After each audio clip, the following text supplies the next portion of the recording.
எல்லாருக்கும் வணக்கங்க. இன்றைக்கி சூப்பர் மேட்ச்சுங்க. மும்பை விசஸ் எஸ்ஆர்ஹெச் ரெண்டு பேருமே பாட்டம் ஆஃப் தி டேபிளில் இருக்காங்க. இன்றைக்கி சூப்பர் மேட்ச் ரொம்ப எக்ஸைட்டடாக இருக்கும். ஏன்னா இந்த மேட்ச் வந்து ஒன்கடையில் நடக்குது. போன மேட்ச் எஸ்ஆர்ஹெச் வந்து 243 ரன்ஸ் சேஸ் பண்ணிட்டு பயங்கரமான கான்ஃபிடென்ஸில் வருவாங்க. அதே மாதிரி மும்பையும் போன மேட்ச் ஜெயித்தாங்க, சூப்பராக ஜெயித்தாங்க மும்பை டெல்லியை. அவங்களும் செம்ம கான்ஃபிடென்ஸில் இருப்பாங்க. இந்த மேட்ச் பயங்கர பேட்டிலாக இருக்கும் ரெண்டு டீமுக்குமே. யார் ஜெயிக்கிறாங்களோ பாயிண்ட்ஸ் டேபிளில் இன்னும் கொஞ்சம் மேலே போக சான்ஸ் அதிகமாக உண்டு. அதனால் ரெண்டு டீமுமே வந்து ஃபைட்டு பயங்கரமாக நடக்கும். இந்த மேட்ச் வந்து வான்கடே ஸ்டேடியத்தில் நடக்குது. வான்கடே ஸ்டேடியம்னாலே நிறைய அதிக ரன்னு போகும், கூட கேட்டது பயங்கரமாக ரன்ஸ், ஏகப்பட்ட ரன்ஸ் போகும். கொஞ்சம் ஸ்மால் கிரவுண்டு வேறு. இது கண்டிப்பாக 200க்குனா அடித்தாங்கன்னா அதெல்லாம் பத்தாது. ஏன்னா ரெண்டு டீமுமே வந்து கடப்பார பேட்டிங் வச்சுருக்காங்க. எஸ்ஆர்ஹெச் சொல்லவே தேவையில்லை, பயங்கர கடப்பார பேட்டிங்னா அது எஸ்ஆர்ஹெச் தான். மும்பையும் சொல்ல தேவையில்லை, மும்பையும் கடப்பார பேட்டிங் இருக்குது. பயங்கரமாக இருக்கும் கான்டெஸ்ட் ரெண்டு பேருக்குமே. எஸ்ஆர்ஹெச்சுக்கு என்ன ஒரு வீக்னஸ்னால் பவுலிங் தான் ஒரு வீக்னஸ்ஸு. எஸ்ஆர்ஹெச் வந்து ஒரு பவுலிங் இன்னும் நல்லா கொண்டு வரணும். ஆடம் ஜாம்பா வேறு ரூல்ட் அவுட் ஆகிட்டார்.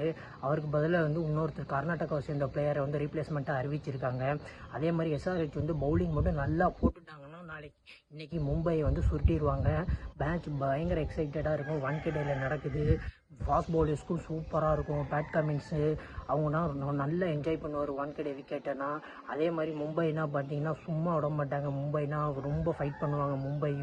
மும்பை வந்து லாஸ்ட் மேட்ச் ஜெயிச்சதில் பயங்கர கான்ஃபிடென்ஸில் இருப்பாங்க. அதுவும் கொஞ்சம் க்ளோஸாக தான் ஜெயித்தாங்க. க்ளோஸாக ஜெயிச்சதுக்கு அவ்வளோ கான்ஃபிடென்ஸில் இருப்பாங்க. மும்பை வந்து பேட்டிங் சூப்பராக பண்ணலாங்க லாஸ்ட் மேட்ச்சு டெல்லி கூட. பட் ஆனால் பவுலிங் இன்னும் கொஞ்சம் நல்லா போடணும். மும்பைக்கு வந்து பும்ரா மட்டும்தான் கொஞ்சம் போராடிட்டு இருக்காரு. லாஸ்ட் மேட்ச் வந்து கரண் சர்மா வந்து இம்பாக்ட் பிளேயராக வந்து சூப்பராக பவுலிங் போட்டார் மும்பைக்கு. அதே மாதிரி இந்த வாட்டி என்ன கரண் சர்மா கண்டிப்பாக விளையாடுவார் இன்னைக்கு மேட்ச்லேயும் எஸ்ஆர்ஹெச்சுக்கு.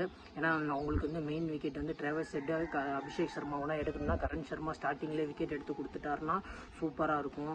அதே மாதிரி எஸ்ஆர்ஹெச்சுக்கு வந்து பவுலிங் தான் வீக்னஸ்ஸு. பவுலிங் மட்டும் கொஞ்சம் கரெக்ட் பண்ணிட்டாங்க எஸ்ஆர்ஹெச் எங்கேயோ போயிடுவாங்க. ஹர்ஷர் பட்டேல் மட்டும்தான் கொஞ்சம் எக்கனாமிக்காக போடுறாரு எஸ்ஆர்ஹெச்சுக்கு. மற்றபடி யாருமே எக்கனாமிக்கலாக போடலை. இன்றைக்கி மேட்ச் வந்து பயங்கர கான்டெஸ்ட்டாக இருக்கும். Bad Cummins, Mohammed Shamina last match பயங்கர எக்ஸ்பென்சிவ். அதெல்லாம் கண்ட்ரோல் பண்ணி கரெக்டாக போட்டாங்கன்னா சூப்பராக இருக்கும் மேட்ச்சு. யார் ஜெயிப்பாங்கன்னே சொல்ல முடியாது இன்றைக்கி மேட்ச்சில். ஏன்னா 50-50 தான். யார் வந்து வான்கடையில் ஒரு 230 240 அடிக்கிறாங்களோ அவங்க தான் ஜெயிப்பாங்க. எஸ்ஆர்ஹெச்சுக்கு 240 தான் அடித்து டார்கெட் மும்பை கொடுத்தாங்கன்னா எஸ்ஆர்ஹெச் பொட்டலாம் பண்ணிட்டு போயிடுவாங்க. Abhishek Sharma man in form, last match century, செம்ம கான்ஃபிடென்ஸில் இருப்பார் அபிஷேக் சர்மா. டிராவஸ் ஹெட்டும் பயங்கர பேக் டு ஃபார்ம் வந்துட்டார். இந்த சைடு பார்த்தீங்கன்னா திலக் வர்மா பயங்கர ஃபார்மில் இருக்கார். சூரியகுமார் யாதவும் பயங்கர ஃபார்மில் இருக்கார். ரோஹித் சர்மா என்ன பண்ண போகிறாங்கன்னு தெரில. இம்பாக்ட் பிளேயராக சரியாக பெர்ஃபார்ம் பண்ணல. இன்னமேட்டு வர மேட்சஸில் சூப்பராக இம்பாக்ட் பிளேயராக பெர்ஃபார்ம் பண்ணணும். அவர் மேலேயும் நிறைய கிரிட்டிசிசம் இருக்குது. போன மேட்ச் நல்லா டக் அவுட்லேருந்து கேப்டன் பண்ணார். அதெல்லாம் பத்தாது.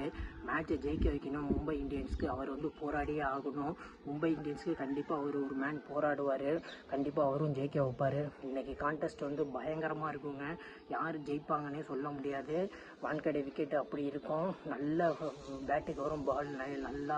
இதுவும் செகண்ட் பேட்டிங் எடுக்கிறவங்களுக்கு வந்து ரொம்ப சான்ஸ் அதிகம் ஜெயிக்கிறதுக்கு. வான்கடையில் செகண்ட் பேட்டிங்னா அதிகம் ஜெயிச்சிருக்காங்க. ஃபஸ்ட் பேட்டிங்கோட செகண்ட் பேட்டிங்னா அதிகம் ஜெயிச்சிருக்காங்க. வான்கடையில் அதிக சான்ஸ் வந்து யார் டாஸ் வின் பண்ணி ஃபீல்டிங் எடுக்கிறாங்களோ அவங்க வின் பண்ண நிறையா சான்ஸ் இருக்குது.